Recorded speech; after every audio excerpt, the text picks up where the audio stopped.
Assalamualaikum warahmatullahi wabarakatuh. Perkenalkan, nama saya Sandi Maulana Malik Ibrahim, NIM C1F025082. Sini saya akan menjawab soal nomor 1, konsep worldview atau pandangan hidup dalam ekonomi Islam. Pandangan hidup atau worldview dalam ekonomi Islam didasarkan pada tauhid atau keesaan Allah. Artinya, seluruh kegiatan ekonomi harus berlandaskan nilai-nilai spiritual dan moral sesuai syariat Islam. Manusia dianggap sebagai khalifah atau pengelola di bumi yang memiliki tanggung jawab sosial dan spiritual terhadap harta. Perbedaan dengan ekonomi konvensional, ekonomi Islam berorientasi akhirat dan keseimbangan dunia akhirat, menekankan keadilan, zakat, larangan riba, dan distribusi kekayaan yang merata.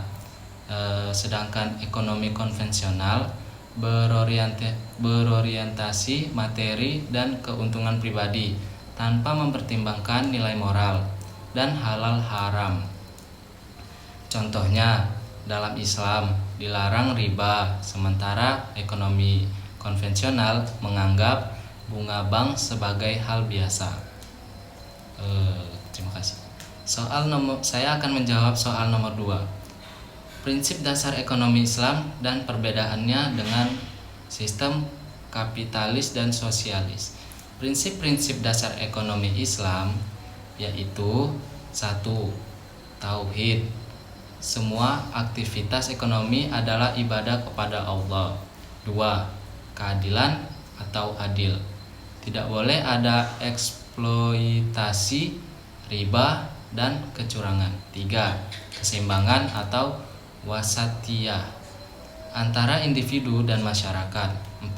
Kebebasan dengan tanggung jawab. Individu bebas berusaha tapi tidak boleh merugikan orang lain. 5. Kepemilikan relatif. Harta milik manusia adalah amanah dari Allah.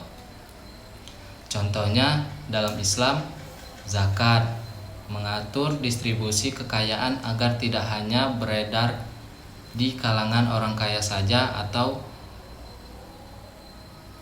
Quran surah Al-Hasyr ayat 7. Ya, di sini saya akan menjawab soal nomor 3. Sejarah lahirnya ekonomi Islam. Ekonomi Islam muncul sejak masa Rasulullah SAW. Beliau mencontohkan perdagangan yang jujur, larangan riba, menetapkan zakat, dan keadilan dalam muamalah. Perkembangannya, masa Rasulullah SAW, pondasi syariat ekonomi, zakat, dan etika dagang. Masa Khulafaur Rasyidin, penguatan lembaga Baitul Mal dan kebijakan fiskal. Masa dinasti Umayyah dan Abbasiyah, pengembangan ilmu keuangan pajak dan perbankan. Masa modern, ekonomi Islam bangkit kembali tahun 1970-an dengan lahirnya lembaga keuangan syariah atau Bank Islam Dubai. Tabung haji Malaysia saat ini diterapkan sebagai negara termasuk Indonesia dengan sistem perbankan syariah, sukuk, dan wakaf produktif. Nah, di sini saya akan menjawab soal nomor 3. Perbandingan kebijakan ekonomi Khalifah Umar bin Khattab dan Abu Bakar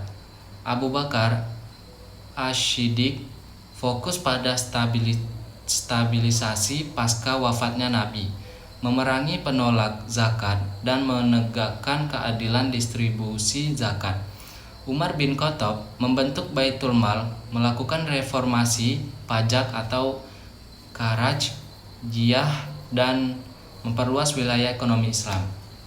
Prinsip keadilan dan kesejahteraan, Abu Bakar menegakkan zakat demi keadilan sosial. Umar menerapkan kebijakan ekonomi yang berpihak pada rakyat kecil dan menolak penimbunan kekayaan.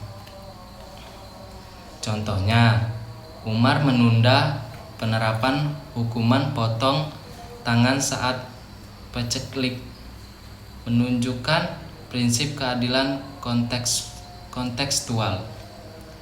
Di sini saya akan menjawab soal nomor 5, yaitu potensi dan tantangan ekonomi Islam di Indonesia. Potensi Indonesia berpenduduk muslim terbesar di dunia. Dukungan regulasi pemerintah atau UU Perbankan Syariah DSN MUI. Meningkatnya minat terhadap produk halal dan keuangan syariah.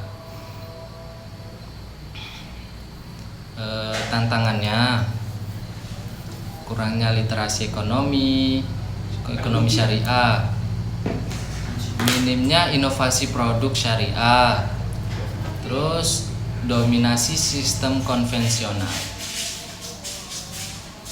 Contoh nyatanya yaitu pertumbuhan bank syariah seperti BSI atau Bank Syariah Indonesia yang terus meningkat. Terus industri halal atau makanan, wisata, fashion menjadi sektor unggulan ekonomi nasional. Ya, itu aja. Di sini saya akan menyimpulkan semua jawaban tersebut.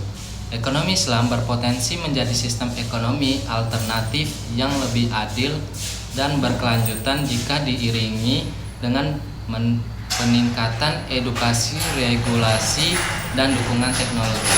Terima kasih.